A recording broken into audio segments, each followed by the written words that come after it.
இரட்சகராகிய இயேசு கிறிஸ்துவின் நாமத்தினாலே உங்களுக்கு என்னோட அன்பின் வாழ்த்துக்கள். இன்றைய நாள் தியானத்துக்காக தெரிந்து கொள்ளப்பட்ட வேத வசனம் யோபின் புஸ்தகம் 19வது அதிகாரம் 25வது வசனம். என் மீட்பர் உயிரோடு இருக்கிறார் என்றும் அவர் கடைசி நாளில் பூமியின் மேல் நிற்பார் என்றும் நான் அறிந்திருக்கிறேன் என்று ஆண்டவராகிய இயேசு கிறிஸ்துவை குறித்து தீர்க்க தரிசனமாக இந்த வசனத்திலே சொல்லப்பட்டிருக்கிறது. என்னுடைய மீட்பர் எனக்காக மீட்கும் பொருளை கொடுத்து என்னுடைய ஆத்துமாவை மீட்டு கொண்டவர், என்னுடைய இரட்சகர் அவர் உயிரோடு இருக்கிறார் என்றும் அவர் கடைசி நாளிலே பூமியின் மேல் நிற்பார் என்று நான் அறிந்திருக்கிறேன். அவரை நானே பார்ப்பேன், அந்நிய கண்கள் அல்ல, என் கண்களே அவரை காணும். இந்த என்னுடைய தோல் முதலானவைகளெல்லாம் அழுகி போன பிற்பாடு என்னுடைய மாம்சத்தில் இருந்து நான் தேவனை பார்ப்பேன். நான் மறைத்து போனாலும் திரும்ப உயிரோடு எழுந்து என்னுடைய தேவனை நான் தரிசிப்பேன் என்று இங்கே யோபு பக்தன் சொல்லுகிறத பார்க்குறோம். வெளிப்படுத்தின விசேஷத்தில் ஆண்டவராகிய இயேசு கிறிஸ்து நான் மரித்தேன், ஆனாலும் இதோ சதா காலங்களிலும் உயிரோடு இருக்கிறேன் என்று தேவன் சொல்லி, பயப்படாதே, நான் முந்தினவரும் பிந்தினவரும் உயிருள்ளவருமாய் இருக்கிறேன் என்று தேவன் சொன்னார். அவர் இருக்கிறவரும் இருந்தவரும் வருகிறவருமாகிய சர்வ வல்லமையுள்ள கர்த்தர், நான் அல்பாவும் ஒமேகாவும் ஆதியும் அந்தமுமாக இருக்கிறேன் என்றார். அவரே முந்தினவரும் பிந்தினவருமாக இருக்கிறார். அவரே ஆரம்பமும் முடிவுமாக இருக்கிறார். கிரேக்க எழுத்தில் அல்ஃபா முதல் எழுத்து, ஒமேகா கடைசி எழுத்து. ஆங்கிலத்தில் சொல்லுவோம் என்றால் A to Z. அவர்தான் ஆனா முதல் அக்கண்ணா வரை. அவர்தான் ஆரம்பம், அவர்தான் முடிவாக காணப்படுகிறார். வெளிப்படுத்தின விசேஷத்தில் அநேக இடங்களிலே சதா காலங்களிலும் உயிரோடு இருக்கிற தேவன் என்று சொல்லப்பட்டிருக்கிறது.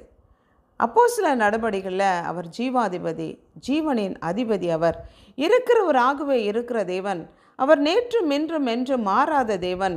அவர் என்றென்றைக்கும் நிலைத்திருக்கிற தேவன். அவர் மரணத்தினாலே அவரை கட்டக்கூடாதிருந்தது. தேவன் அவருடைய மரண உபாதியின் கட்டை அவிழ்த்து அவரை எழுப்பினார். நமக்காக ஜீவனை கொடுத்து நம்மை மீட்டு கொண்ட தேவன் அவர். பிதாவாகிய தேவன் அவரை உயிரோடே எழுப்பினார். அவர் என்றென்றைக்கும் ஜீவிக்கிற தேவன்.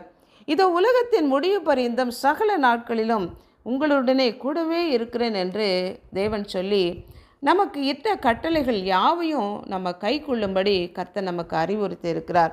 நான் போய் உங்களுக்காக ஒரு இடத்தை ஆயத்தம் பண்ணி மறுபடியும் உங்களை அழைத்து கொண்டு செல்வேன் என்று தேவன் சொல்லி நமக்கு நித்திய ஜீவனை கொடுத்து அவரோடு கூட நித்திய காலமாக நாம் இருக்கும்படிக்காக கர்த்தர் நமக்காக இந்த பூமிக்கு திரும்பவும் வந்து நம்மை அழைத்து செல்வேன் என்று சொன்ன தேவன் அவர் சதா காலங்களிலும் உயிரோடு இருக்கிற தேவனாக, நம்முடைய ஜெபத்தை கேட்கிற தேவனாக, நம்மை பாதுகாக்கிறவராக, நம்மை பராமரிக்கிறவராக, அவருடைய வாக்கு தத்தங்களை எல்லாம் நிறைவேற்றுகிற வல்லமையுள்ள தேவனாக காணப்படுகிறார். அன்புள்ள ஆண்டவரே, மரித்தேன், இதோ சதா காலங்களிலும் உயிரோடு இருக்கிறேன் என்று சொன்ன தேவன் முந்தினவரும் பிந்தினவருமாக இருக்கிறீர். மரணத்திற்கும் பாதாளத்துக்கும் உரிய திறவுகோல்களை உடைய தேவன், என்னுடைய மீட்பர் உயிரோடு இருக்கிறீர். நீர் கடைசி நாளிலே பூமியின் மேல் வந்து நிற்பீர். எங்களுடைய சொந்த கண்களினாலே நாங்கள் காணத்தக்கதாக அந்த கிருபை ஸ்லாக்கியத்தை எங்களுக்கும் நீங்கள் அருளி செய்கிற தயவிற்காக நாங்கள் நன்றி செலுத்துகிறோம்.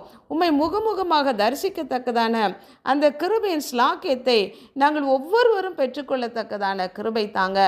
ஆவியிலே எங்களோடு கூடவே இருக்கிற கர்த்தனீர், எங்களை வழிநடத்துகிற தேவன், உடைய வசனத்தினாலே எங்களை தாங்குகிற தேவனாக இருக்கிறீர். உடைய திரு கரங்களுக்குள்ளாக எங்களை அர்ப்பணித்து ஜெபிக்கிறோம்.